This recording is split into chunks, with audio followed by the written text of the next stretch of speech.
We are in a very dangerous period and China is bent on going to war. Ito ang sinabi ni dating Interior and Local Government Secretary Raffy Alunan III matapos itong isiwalat ang di umunoy patagong pamamalagi ng People's Liberation Army ng China sa bansa matapos madiskubre ng National Bureau of Investigation ang di umunoy sleeper cell sa Pasig kung saan 2 Chinese national at 3 Pinoy na umunoy kakutsaba ng mga ito ang naaresto. Nasamsam din sa grupo ang ilang high-powered firearms na may mga markang PLA.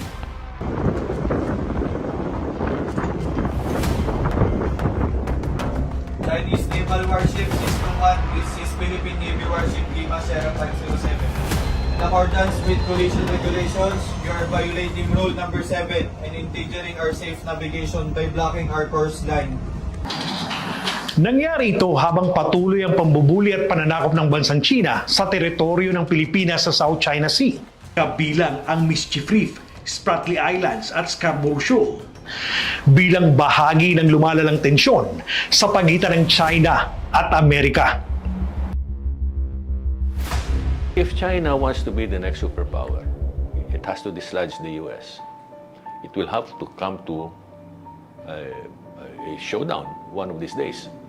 So far, ang kanilang labanan is in the gray zone, no? Walang barilan, no? Pero may cyber warfare, may trade warfare, may diplomatic warfare, okay? May information warfare, no? All kinds of warfare, may financial warfare, no? May trade sanctions, right? And all of these things are leading to a very, very dangerous period where at some point, one of them will snap and hit the other. No? When that will happen, ang global security analysts from the West all the way to the East are looking at between 2025 to 2027. Malapit na. Malapit na. So, what am I doing? I'm trying to deliver that message from what I gather, okay, for the public to digest. Okay? It may not happen, okay? But it's important to be situationally aware of what is happening. Because if the worst scenario happens, okay, takes place, and we are not prepared, okay, we're dead meat. Ayon kay Alunan, matagal na umunong nagtatatag ng mga patagong grupo ng mga sundalo ang China sa bansa. Sa katunayan, nakakabahala umano ang paglipana ng mga Chinese-operated Philippine Offshore Gaming Operators o POGO, maging ang lokasyon nito. Namamayagpag rin umano ang mga Chinese companies at mga opisyal nito. That also accelerated the influx of Chinese nationals, many of whom were spotted to be parang members of the People Liberation Army. Kasi military yung bearing, military yung dating. Tapos maraming nahuhuli. Maraming nahuhuli na mga abusado and protected by by local security personnel, At bakit yung mga pogo ay nakapaligid sa mga kampo? May mga pogo diyan sa malapit sa Aguinaldo at Crame. May pogo diyan malapit sa Sangli. May pogo diyan sa MOA, malapit sa Philippine Navy. No, and so on and so forth. And while there are many Chinese enterprises surrounding mga City Hall or malapit sa US Embassy and other embassies that belong to the Freedom Coalition, Australia, Japan, etc., South Korea. Lapit lang. Bakit? Why is it like that? Naniniwala si Alunan na alam ni President Ferdinand Marcos Jr. ang malaking banta sa seguridad ng bansa. Pero kinakailangan na umaksyon ito. May pronouncement si PBBM recently lang. Be ready for any threats. May kinalaman po ba to sa... Well, he is also situationally aware. I see all of us in the who are involved in security have to be situationally aware for the protection of the country. So I'm part of that. Whether I'm in the private sector or in the public sector, we have the same mindset. All right? Yan ang nakita namin eh. So he has the right mindset.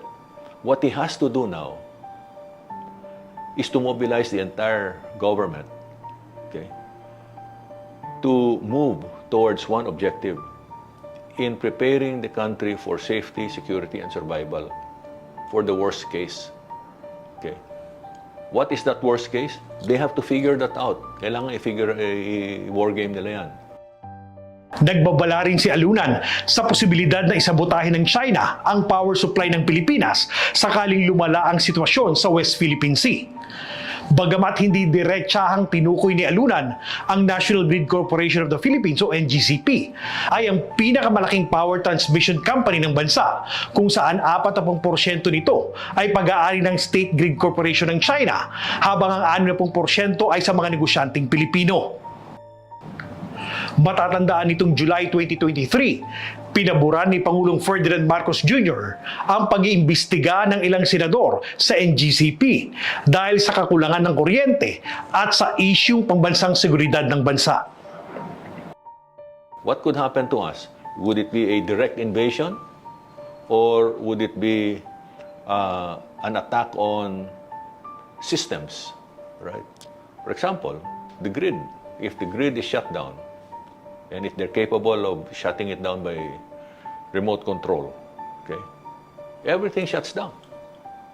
If telecommunications are shut down, power is shut down, everything stops, including the military. Right? So we're dead meat. The other is an outright invasion. The other is, nakaguluman elsewhere, dito, kasi nandito na yung mga advanced elements nila, guguluhin tayo, hit and run raid, para mabulabog lang tayo. Bunyag pa ni Alunan, nagsasagawa rin umano ng iba't ibang klaseng operasyon ng China sa bansa para tuluyang lumakas at maging maimpluwensya. They've been also conducting political influence operations, meaning to say, teka, bibilhin ko na lang itong politician na ito. Pag binili ko yan, protektado na tayo rito sa Pilipinas. No? Hindi na yan naangal. No? That's what you call political operations. No? Through corruption. Right? Tapos, kasama, extended na yan sa political operations, yung media. If you're able to influence media, to bring them over to your side, to only give your narrative, abay. Nais ni Alunan na tutukan ng mga law enforcement agencies ang nadiskubring sleeper cells umano ng China sa Pasig.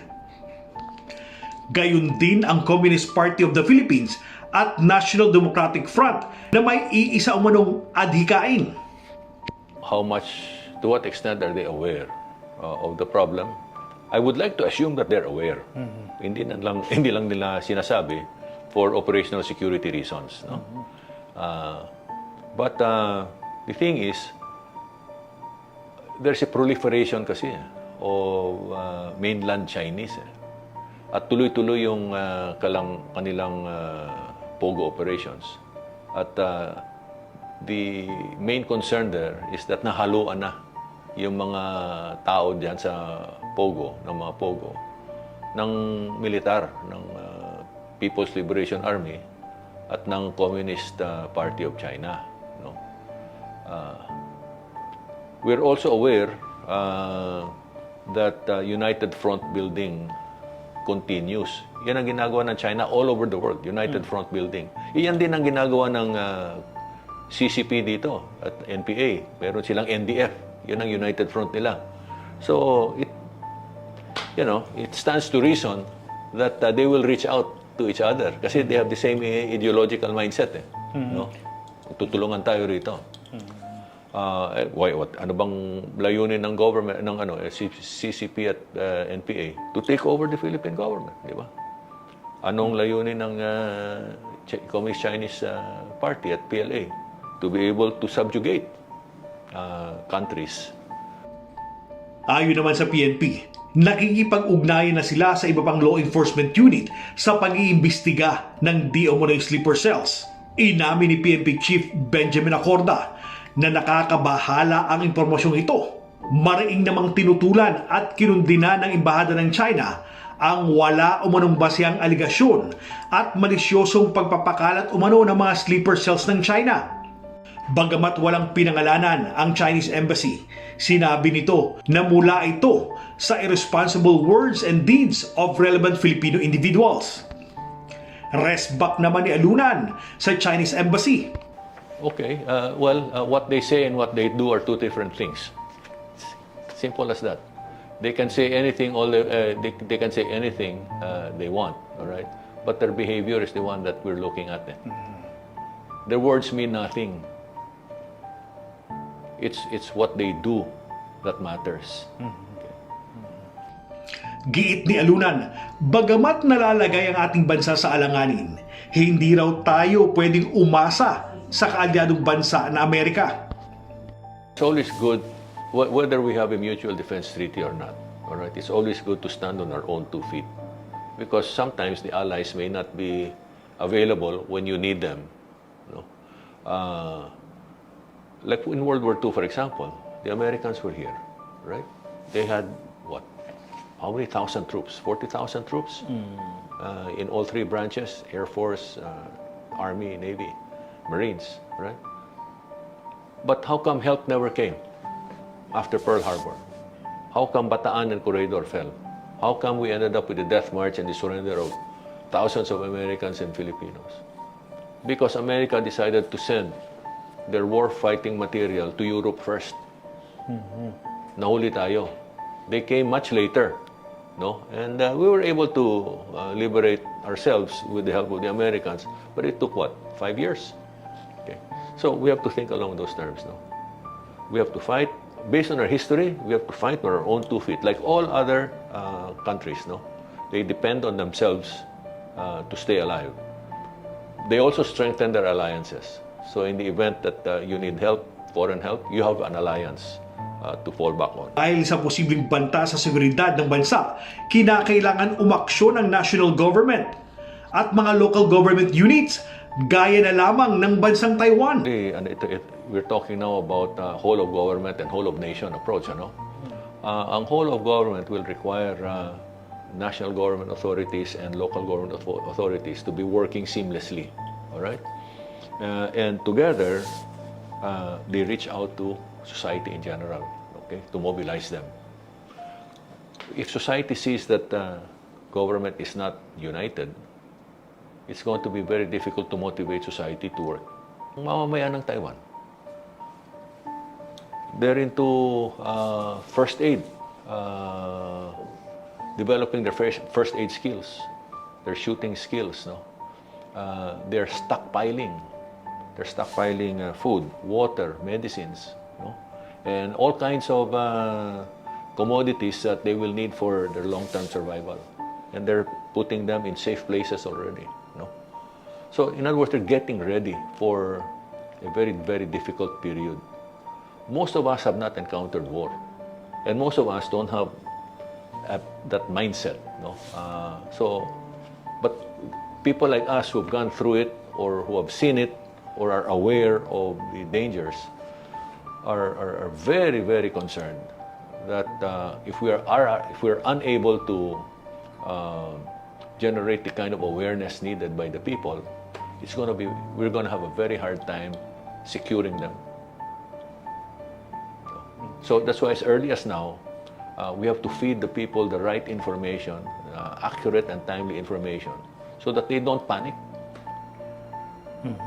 People are saying, yung old thinking is, don't say anything to the people, otherwise they'll panic. I'd rather they panic now rather than panic when the trouble hits. Because it will be worse. It will be worse for the people then. Bagamat kulang pa raw aksyon ng gobyerno, suportado ni Alunan ang ginagawa aksyon ng Presidential Organized Crime Commission sa pag-ooperate sa mga illegal na POGO operators. Kinakailangan rin daw mamonitor ng gobyerno ang mga barko mula sa mga kumpanya sa China na may bitbit umanong mga Chinese militia na bahagi ng kabi-kabilang reclamation projects ng Manila Bay para hindi magamit bilang entry point papasok sa bansa. Bagamat dihado sa Chinese Coast Guard sa pambubuli, pabor si Alunan sa estilo ng Philippine Coast Guard na idinidokumento ang lahat ng ginagawa ng China at pinapakita sa buong mundo. Sa huli, naniniwala si Alunan na may panahon pa ang gobyerno para paghandaan ang posibleng gera sa pagitan ng bansang China at Amerika, lalo't sigurado umano na magiging collateral damage ang Pilipinas. Muli, ako si Dindo Flora para sa Strictly Confidential.